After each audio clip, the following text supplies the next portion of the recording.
បើសិនអូនបានបងពិតមិនខុសទេណាអូនមើលស្រែចំការរាប់ហិកតាអាណាថ្លៃ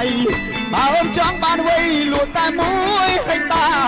សូមត្រីស្រស់ជីវ៉ាសូមអូននាងកុំភ័យបើសិនអូនបានបងពិតមិនខុសទេណាអូនមើលស្រែចំការរាប់ហិកតាអាណាថ្លៃបើអូនចង់បានវ័យលួចតែមួយហិកតាសូមត្រីស្រស់ជីវ៉ាសូមអូននាងកុំភ័យគុំឃើញបានអ្នកស្រែថាបងគ្មានដុល្លារអូនគិតខុសហើយណាស្រស់ជីវ៉ាអាថ្លាថ្លៃរំតែបងតិចទៀតដល់ពេលដីឡើងថ្លៃបងនឹងនាំពីស័យទៅថ្លៃវិឡាទឹកសាច់អកសាច់ដៃឡានមកថ្មីពីហាឬក៏ចង់ទៅផ្សារណាទំនើបថ្មីមកស្គាល់ច្បាស់ជាងគេគឺផ្សារអូរិស័យបើព្រមស្នេហ៍ប្រថ្លៃសូមចរណៃឆ្លើយមក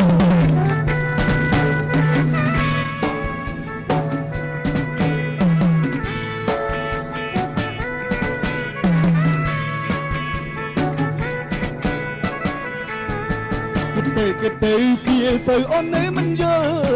បងសែនវល់ខ្វល់ពេញនៅក្នុងចិន្តាតើធ្វើមិនដេចទៅទៅអូនព្រមវាចាអូនគិតយ៉ាងណាសូមជីវ៉ាអូនកុំគិតយូរថាអូនបានបងសំណាងហើយណាស្មោះសោភាពថាទាំងសង្ហាមានពេជ្រមិនខ្វះរួមទាំងដុល្លារចង់បានពេលណាបងលក់ស្រែថាអូនបានបងសំណាងហើយណាចិត្តស្មោះសោភាពតាមទាំងសង្ហាមានពេជ្រមិនខ្វះរួមទាំងដុល្លារតើអូនចង់បានពេលណាបងលក់តែ1ហិកតាបើសិនអូនបានបងពិតមិនខុសទេណាអូនមើលស្រែចំការរាប់ហិកតាអាណាថ្លៃបើអូនចង់បានវ័យលក់តែ1ហិកតាសូមស្រីស្រស់ជីវ៉ាសូមអូននាងកុំភ័យ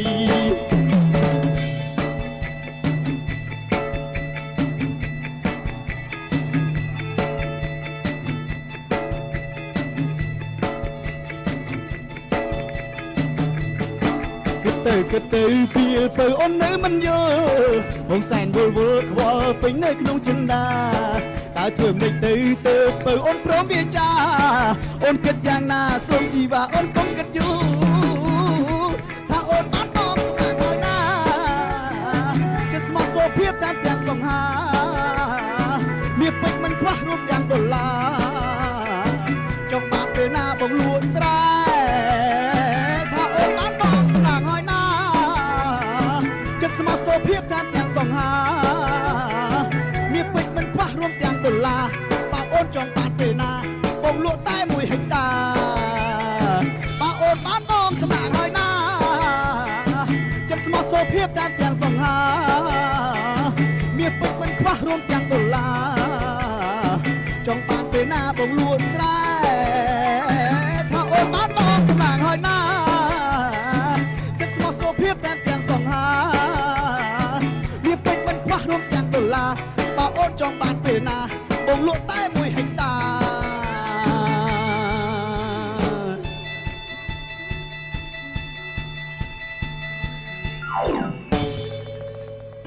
អរគុណខ្ញុំបាទអនុញ្ញាតគោរពអរគុណដល់បងប្អូនទាំងអស់គ្នាដែលអញ្ជើញចូលរួមក្នុងកម្មវិធីពិព័រណ៍យុវជនលើកទី9ខ្ញុំបាទមានកិត្តិយសថ្ងៃនេះហើយមានទឹកចិត្តរំភើបរីករាយមែនទែនដោយសារតែបងប្អូនបានផ្ដល់ជាកម្លាំងចិត្តដល់ខ្ញុំបាទ